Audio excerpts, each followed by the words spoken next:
সকলকে ধন্যবাদ জানাই। একই সাথে আমাদের সামনে উপবিষ্ট যে সাংবাদিক বৃন্দ আছেন তাদেরকেও ধন্যবাদ জানাই। আপনারা জানেন বাংলাদেশ জামাতে ইসলামীর যে অঙ্গ সংগঠনগুলো আছে, বাংলাদেশ শিবির তার অন্যতম, যদিও তারা বলে যে তারা কোনো রাজনৈতিক সংগঠনের সাথে সম্পৃক্ত নয়। এই একটি কথার মাধ্যমে তাদের ভণ্ডামির চূড়ান্ত রূপ আমরা দেখতে পাই। আমরা দেখেছি বিগত সময়ে, বিশেষ করে 5 আগস্ট পরবর্তী বাংলাদেশে, এই বাংলাদেশকে একটি ধ্বংসের দ্বারপ্রান্তে দাঁড় করিয়ে রেখে বাংলাদেশকে আরো কিভাবে ধ্বংস করা যায় সেই নীল নকশা কিন্তু এই বাংলাদেশ জামাতে ইসলামী তথা বাংলাদেশ ছাত্র শিবির এটা তৈরি করেছিল।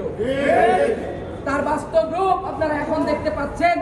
বাংলাদেশে একটি নির্বাচিত সরকার দায়িত্ব গ্রহণ করার পর থেকেই তাদেরকে বিভিন্নভাবে স্বৈরা শাসক বলে আখ্যায়িত করার চেষ্টা করছে, তাদের আইন শৃঙ্খলা বাহিনীকে কলঙ্কিত করার চেষ্টা করছে।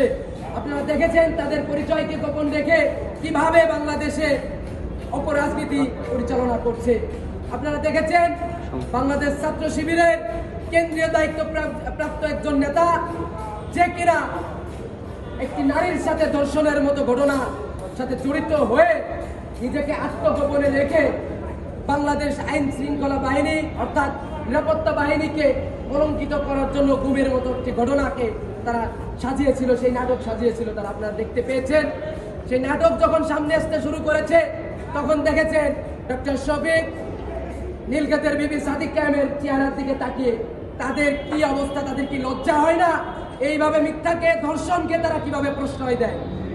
আপনাদের কাছে আমি প্রশ্ন রেখে যেতে চাই, এই ছাত্র শিবির কিভাবে বাংলাদেশের মানুষের কল্যাণের কথা চিন্তা করবে, ছাত্রদের কল্যাণের কথা চিন্তা করবে? যাদের হাতে আমার মা বোনেরাই নিরাপদ নয়, তাদের হাতে বাংলাদেশের সমগ্র জনগণ কিভাবে নিরাপদ হবে আমি বিশ্বাস করতে কষ্ট হয়।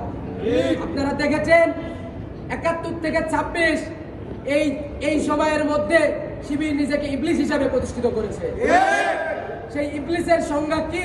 তাদের কর্মকাণ্ড দেখলেই আমরা একদম পানির মতো পরিষ্কার দেখতে পাই।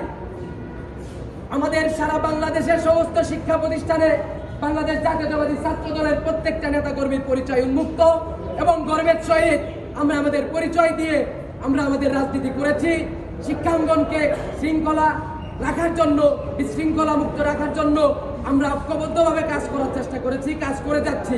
কিন্তু আপনারা দেখেছেন সাধারণ শিক্ষার্থীদের নাম ব্যবহার করে প্রত্যেকটা শিক্ষা প্রতিষ্ঠানকে অস্থিতিশীল করার জন্য এই ব্যাঙের ছাতার মতো বিভিন্ন শিক্ষা সংগঠন তারা গড়ে তুলেছিল এই ছাত্র শিবির।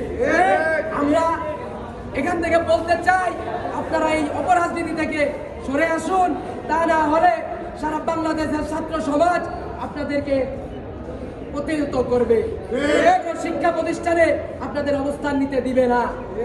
একই সাথে বলতে চাই সমস্ত শিক্ষা প্রতিষ্ঠানে আপনাদের পরিচয় উন্মুক্ত করুন, তা না হলে উন্মুক্ত